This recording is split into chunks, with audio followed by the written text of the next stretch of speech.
Yoriichi सुगीगोनी demon slayer की story का एक ऐसा नाम जो शायद से आपने कभी न कभी तो सुना होगा। एक ऐसा स्वॉर्ड्समैन जिसका नाम सुनते ही मुजान के होश उड़ आते हैं। लेकिन सवाल ये है कि कौन था योरिची और उसका वो मिस्टीरियस पास्ट जिसके बारे में हमें भी कभी पूरा सच नहीं पता चला। आज की इस वीडियो में हम उसकी लाइफ, उसके सीक्रेट्स और उसकी लेगेसी के बारे में डीप में बात करने वाले हैं। चलिए इस वीडियो को शुरू करते हैं without wasting any more time. ये कहानी डेमन स्लेयर की स्टोरी से 400 साल पहले शुरू होती है। योरिची का जन्म एक लॉर्ड की फैमिली में हुआ। योरिची के साथ उसका एक ट्विन ब्रदर भी हुआ। वैसे उस समय जब कोई ट्विन होता था उसे बैड लक कंसीडर करा जाता था, खासकर सक्सेशन और इनहेरिटेंस के मामले में। लेकिन उनके फादर के लिए ये फैसला आसान हो गया क्योंकि योरिची के बर्थ के साथ ही उसके माथे पे एक अजीब सा बर्थ मार्क था जो काफी प्रोमिनेंट था। और इसी वजह से उसके फादर डिसाइड करते हैं कि मिचिकासु को घर का वारिस बना दिया जाए और योरिची को मार दिया जाए। लेकिन इस फैसले से योरिची की मदर बहुत ज्यादा गुस्सा हो जाती है। वो अपने बेटे को मरने नहीं देना चाहती थी। काफी बहस के बाद उन दोनों में एक समझौता हुआ। योरिची को मारने की बजाय 10 साल का होने पर उसे एक टेम्पल में भेज दिया जाएगा जहाँ पे वो अपनी जिंदगी एक टेम्पल का प्रीस्ट बन के बिताएगा।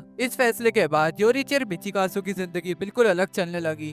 दोनों ट्विंस होने के बाद भी अलग अलग कमरे में सोते थे और वो अलग कपड़े पहना करते थे और वो अलग शिक्षा भी लिया करते थे। योरिची को हमेशा बेकार कपड़े मिला करते थे, उसके फादर उसे देखना भी पसंद नहीं करते थे और उसे रूम भी बहुत छोटा मिला था। लेकिन दूसरी तरफ मिचिकासु जो उसका बड़ा भाई है, उसे हर चीज मिली।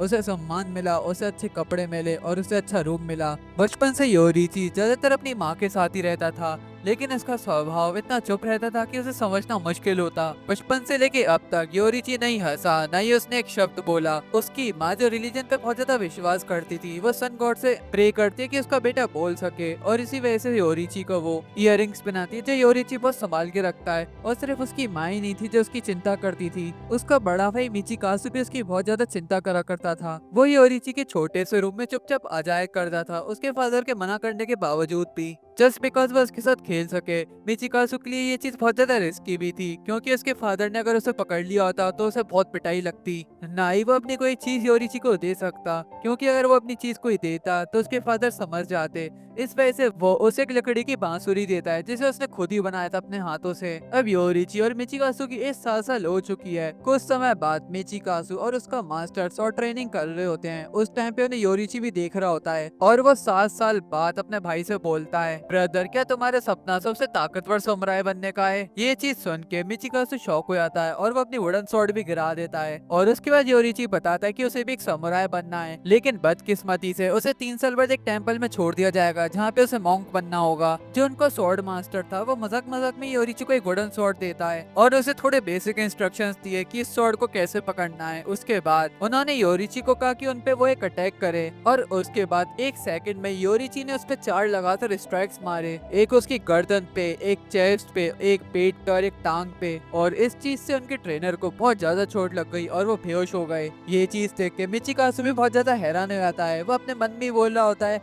मैंने बहुत बार ट्राई करा था लेकिन मैं अपने ट्रेनर को बिल्कुल भी डैमेज नहीं कर पाता था, लेकिन योरिची ने 1 सेकंड में ही इतना डैमेज कर दिया। लेकिन उसके बाद योरिची समुराई बनना नहीं चाहता था क्योंकि उसके अंदर बहुत ज्यादा पेन होता था, ये सोचने में कि वो किसी को नुकसान पहुंचा सकता है। एक दिन मिचिकासु योरिची से पूछता है कि वो उसने कैसे करा। फिर योरिची बताता है, किसी पे स्ट्राइक करने से पहले एक अच्छी सी गहरी सांस लो, फिर अपने बॉडी का पोस्चर, मसल और ब्लड फ्लो को चेक करो। मिचिकासु को ये चीज समझने में कुछ टाइम लगा, लेकिन वो समझ जाता है कि योरिची वो किसी के बॉडी के आर पार देख सकता है, वो उनके मसल्स और ऑर्गन्स देख सकता है। वो अपने भाई से बोलता है, मुझे तुम्हारे साथ सोकोरोकू और पतंग उड़ाना अच्छा लगता है, मुझे शॉर्ट्स की बातें बिल्कुल अच्छी नहीं लगती अब करना। कुछ टाइम बीत जाता है और हमें पता चलता है कि योरिची की मदर की डेथ हो चुकी है। रात के 3 बजे योरिची मिचिकासु को ये चीज बताने आता है और वो बोलता है वो टेम्पल जा रहा है। वो लास्ट टाइम मिचिकासु को गुड बाय करना चाहता था और वो उसे वो फ्लूट भी दिखाता है जो मिचिकासु ने उसके लिए बनाई थी। वो बहुत ज्यादा खुशनसीब होता है कि उसके भाई ने उसके लिए एक बांसुरी बनाई। वो उस बांसुरी को एक कपड़े में बांध के उस घर से निकल जाता है। फिर मिचिकासु को उसकी मदर की डायरी से पता चलता है कि योरिची को पता लग जाता है कि वो उसकी जगह ले सकता है और इसी वजह से वो घर छोड़ के चला जाता है जिससे उसके भाई को उसकी जैसी जिंदगी ना जीनी पड़े। और उसको उसकी मदर की बीमारी के बारे में भी भी सब कुछ पता था। 4 साल से उसकी मदर उस बीमारी से जूझ रही थी, इस वजह से उसकी लेफ्ट साइड से उसे चलना बहुत मुश्किल हो जाता था और इसी वजह से योरिची अपनी मदर की हेल्प करा करता था। ये चीज देख के मिचिकासु योरिची को बहुत ज्यादा हेट करने लग जाता है, उसे बहुत जलन होती है योरिची से। उसके बाद उनके फादर भी टेम्पल में पूछने जाते हैं योरिची के बारे में, लेकिन वो वहाँ पे नहीं होता। उन्हें लगता है कि योरिची को किसी ने किडनैप कर लिया है या उस पे किसी जानवर ने अटैक कर दिया है।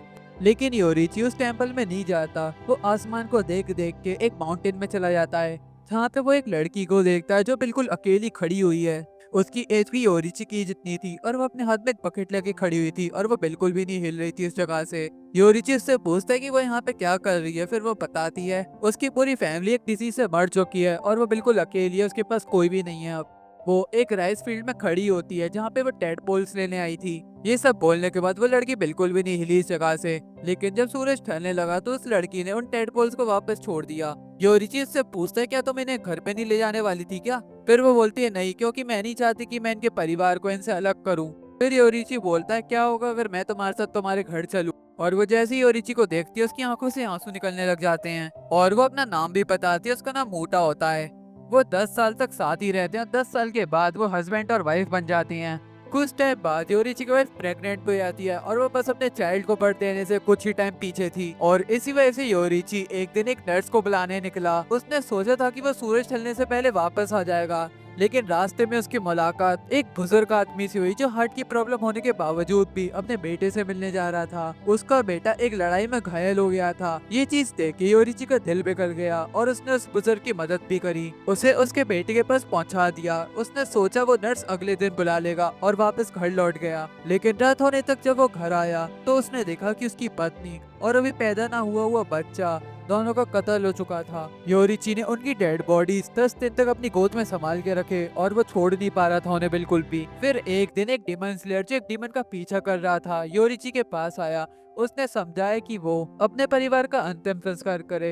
ये डीमन स्लेयर कोई और नहीं बल्कि फ्लेम हाशिरा की ब्लड लाइन में से था। योरिची का सपना एक छोटा सा घर बसाने का था जहाँ पे वो अपने परिवार के साथ हमेशा रह सके, उनके चेहरे देख सके। लेकिन ये दुनिया इतनी मेहरबान नहीं थी क्योंकि इसमें डिमंस मौजूद थे। उसने डिमन स्लेयर को ज्वाइन करा और उसने सन ब्रीथिंग सिखाया, लेकिन ये स्टाइल सबके लिए फिट नहीं हो रही थी, इसलिए उसने फ्लेम, विंड, वाटर, थंडर और स्टोन जैसी ब्रीथिंग स्टाइल बनाई जिनसे आज के सारे स्टाइल्स निकले। इसी दौरान योरिची ने अपने भाई की जान बचाई तब एक डीमन ने मिचिकासु के साथियों को मार दिया था और उसी टाइम मिचिकासु ने भी कोक्स ज्वाइन किया और कुछ टाइम बाद उनके पास डिमन स्लेयर मार्क भी आ गया। उस मार्क ने उन दोनों की पावर तो बढ़ा दी लेकिन उनका लाइफ स्पैन छोटा कर दिया। अब डिमन स्लेयर का गोल्डन एज शुरू हो गया था, लेकिन ये ज्यादा दिन तक नहीं चला। मार्क वाले एक एक करके मरने लगे क्योंकि ये पावर लाइफ स्पैन के बदले मिलती थी। और फिर एक दिन योरिची का सामना हुआ किबुत्सुची मुजान से जो एक बैम्बो फॉरेस्ट में। दोनों आमने सामने आए। मुजान की प्रेजेंस इतनी डरावनी थी कि योरिची ने उसे वोल्केनो के लावा जैसा महसूस करा।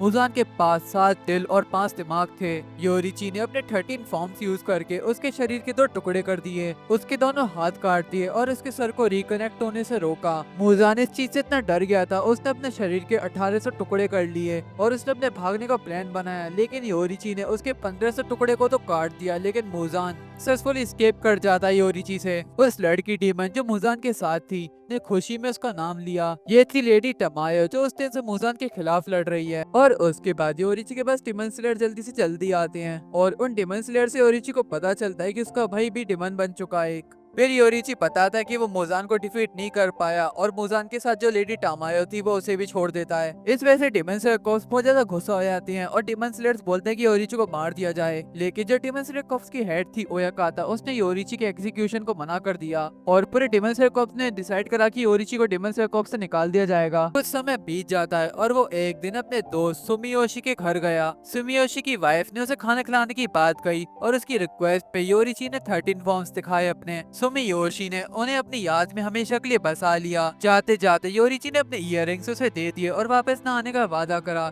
सुमियोशी ने भी प्रॉमिस दिया कि वो सन ब्रीथिंग और इयररिंग्स दोनों अपने वंशजों को देगा। ये चीज सुन के योरिची बहुत ज्यादा खुश हो जाता है। 80 साल की उम्र में लाल चांद की रात योरिची का सामना अपने डीमन भाई कोकोशिबो से हुआ, जो अपर मून 1 था, मुजान के पास सेकंड स्ट्रॉन्गेस्ट डीमन। कोकोशिबो बहुत ज्यादा हैरान था कि योरिची अभी तक जिंदा कैसे है, और योरिची अपने भाई को देखकर रोने लग जाता है और वो अपने भाई से बोलता है मैं आ रहा हूँ तुम पे अटैक करने। एक ही पल में योरिची ने उसकी गर्दन काट दी। उसका सेकंड अटैक कोकोशिबो को खत्म कर देता, लेकिन उसी पल योरिची की डेथ हो जाती है। उसकी डेथ भी खड़े खड़े हुई, जिससे कोकोशिबो को बहुत ज्यादा गुस्सा आ जाता है। वो उसकी डेड बॉडी को बहुत सारे पीसेस में काट देता है, और जब वो देखता है कि उसके पास अभी भी वो लकड़ी की बांसुरी है जो मिचिकासु ने उसे दी थी, ये चीज देख के कोकोशिबो की आंख से भी आंसू निकलने लग जाते हैं। तब उसके दिल में एक सच समझ आया, भले योरिची मर गया लेकिन उसने कभी अपने भाई के लिए प्यार नहीं छोड़ा। और इसी तरह योरिची का सफर खत्म हुआ, लेकिन उसकी लेगेसी कभी खत्म नहीं हुई। अगर आपको ये वाली वीडियो अच्छी लगी तो make sure to subscribe this channel and like the video. See you in the next video. For now, bye bye.